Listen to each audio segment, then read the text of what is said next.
والی اگر کوئی بیوی تھی تو زینب بنت جاش تھی۔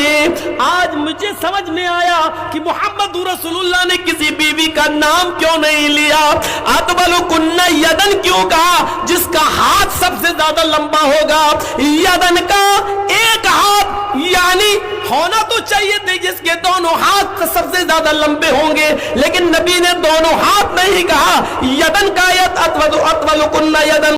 مرض الموت میں، اسی بیماری میں نبی اکرم کی بیویاں بھی نبی اکرم کے پاس بیٹھی ہوئی تھیں۔ سنیے، نبی اکرم صلی اللہ علیہ وسلم کی بیویاں بھی نبی اکرم کے پاس بیٹھی ہوئی تھیں، اور آپ کی ایک بیوی عائشہ نے ساری بیویوں کے سامنے اللہ کے رسول سے پوچھ لیا، اے اللہ کے رسول،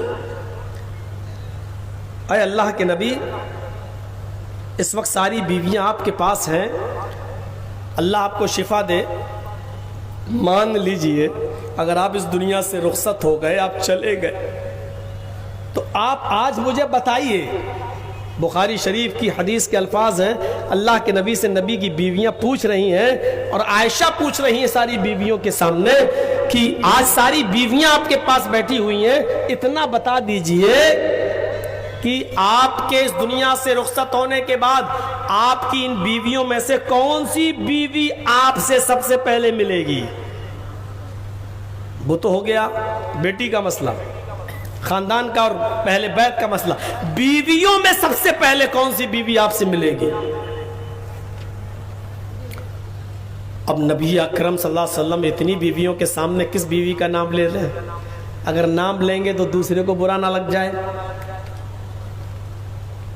آپ مسکرائے اور آپ نے کہا، اتنی بیویوں جو ہماری بیویاں میرے قریب بیٹھی ہوئی ہیں، ان میں سے ایک ہے جو سب سے پہلے مجھ سے ملے گی۔ حضرت عائشہ کہتی ہیں وہی تو سننا چاہتی ہوں، کون ہے وہ خوش نصیب؟ خوش نصیب، غور کیجیے، یعنی موت سب سے پہلے جس کو آئے وہ خوش نصیب۔ ان جملوں پر غور کیجیے، کون ہے وہ خوش نصیب جو سب سے پہلے آپ سے ملے گی؟ نبی اکرم نے کسی کا نام نہیں لیا، لیکن فرمایا ہاں ایک بیوی ہے جو سب سے پہلے مجھ سے ملے گی، اور اس کی پہچان یہ ہے کہ اس کے ہاتھ سب سے زیادہ لمبے ہوں گے، اس کے ہاتھ سب سے زیادہ لمبے ہوں گے۔ بیٹھی رہیں بیویاں، لیکن تجسس پتہ چلے۔ تھوڑی دیر کے بعد حضرت عائشہ نے اشارہ کیا، سب کو ادھر آؤ، دوسرے کمرے میں آؤ، دوسری طرف آؤ۔ ساری بیویاں نبی کو چھوڑ کر تھوڑی دیر کے لیے دوسرے روم میں چلی گئیں، دوسری جگہ چلی گئیں، کسی دوسری بیوی کے حجرے میں بیٹھ گئیں۔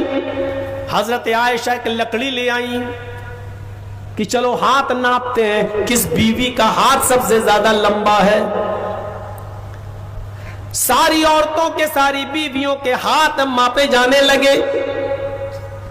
جب ماپنا شروع کیا، اس کا ناپا، اس کا ماپا، اس کا ماپا، اس کا ماپا، جب ساری بیویوں کے ہاتھ ماپ لیے گئے تو پتا چلا آپ کی بیویوں میں سب سے زیادہ لمبے ہاتھ حضرت سودا رضی اللہ تعالی عنہا کے ہیں۔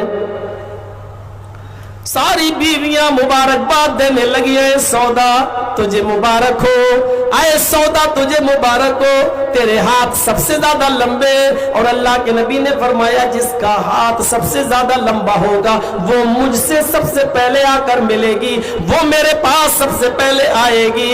اے سودا تجھے مبارک ہو، تجھے ہمارے شوہر، تجھے ہمارے پیغمبر جناب محمد رسول اللہ کی قربت سب سے پہلے ملے گی، تو سب سے پہلے نبی کے پاس جائے گی۔ ہم پوری زندگی نبی کی خدمت نہیں کر سکے، لیکن نبی کے انتقال کے بعد تجھے یہ شرف حاصل ہوگا کہ تو سب سے پہلے محمد رسول اللہ سے ملے گی۔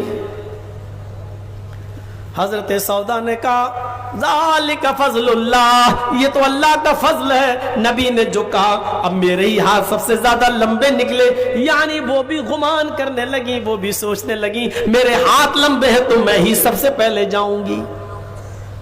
بھئی نبی نے کہا جس کے ہاتھ سب سے زیادہ لمبے ہوں گے۔ حضرت سودا یہی آس لے کر جیتی رہی کہ میری ملاقات نبی سے سب سے پہلے ہوگی۔ ہماری بیویاں سودا پر رشک کرنے لگی کہ یہ لو سودا سب سے پہلے نبی اکرم کے پاس جائے گی، اس کا انتقال نبی کے بعد بیویوں میں سب سے پہلے اسی کا ہوگا۔ لیکن حدیث کی کتابیں اور سیرت کی کتابیں بتاتی ہیں کہ جب نبی کی بیویوں میں سے انتقال کا نمبر آیا تو سب سے پہلے جس بیوی کا انتقال ہوا وہ حضرت سودا نہیں تھی۔ اللہ کے نبی کی بیویوں میں سب سے پہلے جس بیوی کا انتقال ہوا اس کا نام تھا زینب بنت جہش۔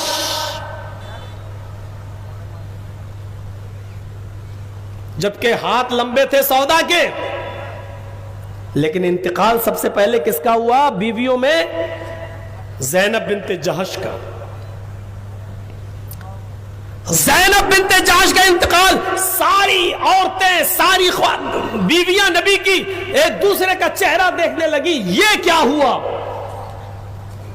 ہاتھ تو لمبے تھے سودا کے، سودا بھی سوچنے لگی۔ حضرت عائشہ کہتی ہیں اب سمجھ میں آیا محمد رسول اللہ صلی اللہ علیہ وسلم کے کہنے کا مقصد کیا تھا۔ ہم ہی لوگ نبی اکرم کی زبان سے نکلنے والے جملوں کو سمجھ نہیں پائے۔ نبی اکرم نے صرف اتنا کہا تھا اطولکن یدن، تم میں ہاتھ جس کا سب سے زیادہ لمبا ہوگا وہ سب سے پہلے مجھ سے ملے گی۔ لیکن اے نبی کی بیویوں، اے ہماری بہنوں، لمبے ہاتھ سے مراد لمبائی اور چوڑائی میں ہاتھ کا لمبا ہونا نہیں۔ ہم لوگوں میں جس کا ہاتھ لمبا، یہ لمبائی اور چوڑائی مراد نہیں۔ نبی اکرم نے کہا جس کا ہاتھ سب سے زیادہ لمبا ہوگا، اس سے مراد یہ کہ جو صدقہ اور خیرات کرنے والی سب سے زیادہ ہوگی، اللہ کی راہ میں خرچ کرنے والی سب سے زیادہ ہوگی۔ اور ہم تمام بیویوں میں اس میں کوئی شک نہیں، زینب بنت جہش سب سے زیادہ صدقہ کرنے والی، سب سے زیادہ خیرات کرنے والی، اپنے پاس کوئی مال بچا کر نہ رکھنے والی، اگر سب سے زیادہ کوئی صدقہ و خیرات میں آگے بڑھنے والی اگر کوئی بیوی تھی تو زینب بنت جہش تھی۔ آج مجھے سمجھ میں آیا کہ محمد رسول اللہ نے کسی بیوی کا نام کیوں نہیں لیا، اطولکن یدن کیوں کہا؟ جس کا ہاتھ سب سے زیادہ لمبا ہوگا۔ یدن کا ایک ہاتھ یعنی ہونا تو چاہیے تھے جس کے دونوں ہاتھ سب سے زیادہ لمبے ہوں گے، لیکن نبی نے دونوں ہاتھ نہیں کہا، یدن کا اطولکن یدن، تم میں سب سے زیادہ لمبا ہاتھ جس کا ہوگا۔ لمبے ہاتھ سے مراد دینے والا ہاتھ، لٹانے والا ہاتھ، خیرات کرنے والا ہاتھ، صدقہ کرنے والا ہاتھ، اپنے پاس کچھ بھی بچا کر نہ رکھنے والا ہاتھ۔ یہ زینب بنت جہش کا تھا۔ آئے زینب تو اس دنیا سے رخصت ہو گئی اور میں سمجھ بھی نہیں پائی، ہم لوگ اس بات کو سمجھ بھی نہیں پائے کہ محمد رسول اللہ کے کہنے کا مقصد یہ تھا۔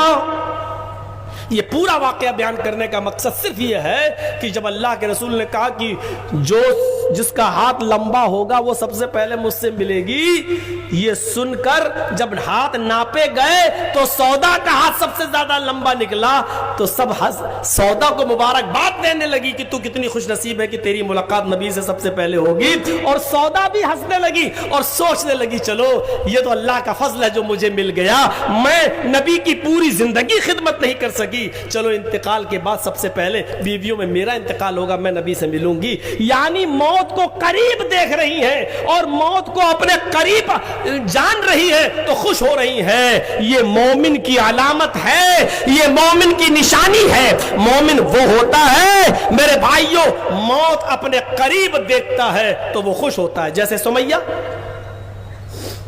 ایک پیر اس اونٹ سے، دوسرا پیر دوسرے اونٹ سے باندھا گیا، اندام نہانی میں نیزہ داخل کر دیا گیا۔ طبقات کے الفاظ ابن سعد نے طبقات میں لکھا، ابو جہل نے کوڑا اٹھایا اور کہا اے سمیہ تیری شرمگاہ میں نیزہ داخل کر دیا گیا، پیچھے سے ہاتھ بندھے ہوئے اور پھر بھی کہہ رہی ہے کہ اللہ پر ایمان نہیں چھوڑ سکتی۔ اب تیار ہو جا، اب ان اونٹوں کو میں ماروں گا، ایک پورب کی طرف بھاگے گا، ایک پشچم کی طرف بھاگے گا۔ بول اب کیا کہتی ہے؟ سمیہ نے نظر آسمان پہ ڈالی، پھر نظر زمین پر ڈال کر ابو جہل کو مخاطب کر کے کہتی ہے، اے ابو جہل، کعبے کے رب کی قسم، اگر میرے ہاتھ کھلے ہوتے تو یہ کوڑا اٹھا کر میں تیرے ہاتھ میں دے دیتی. پکڑ، مار ان اونٹوں کو، مار ان اونٹوں کو. کیوں اپنا ٹائم برباد کر رہا ہے؟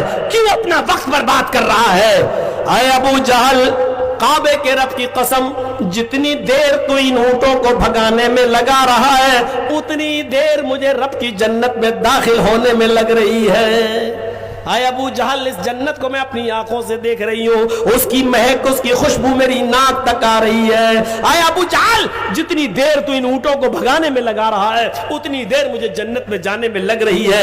پیر بندے ہیں، اندام نہانی میں شرمگاہ میں نیزہ داخل ہو چکا ہے، موت کو اپنے قریب دیکھ رہی ہے. اس کو معلوم ہے کہ یہ پیر اس اونٹ سے بندھا ہے، یہ پیر اس اونٹ سے بندھا ہے، یہ اونٹ بھاگیں گے، میں 20 سے 2 ٹکڑے ہو جاؤں گی. لیکن جنت کو اپنے قریب اپنی آنکھوں سے دیکھ رہی ہے تو کہہ رہی ہے جلدی بھگا. جتنی دیر تو ان اونٹوں کو بھگانے میں لگا رہا ہے اتنی دیر مجھے جنت میں جانے میں لگ رہی ہے. موت کو اپنے قریب دیکھتی ہے تو چہرے پہ مسکراہٹ آ رہی ہے. یہ ہے مومن کی علامت، یہ ہے مومن کی پہچان. ہم اپنا جائزہ لیں، اپنے گریبانوں میں بڑن کھول کر اور گریبانوں میں جھانکیں کہ ہم کیسے مومن ہیں، ہم کیسے مسلمان ہیں.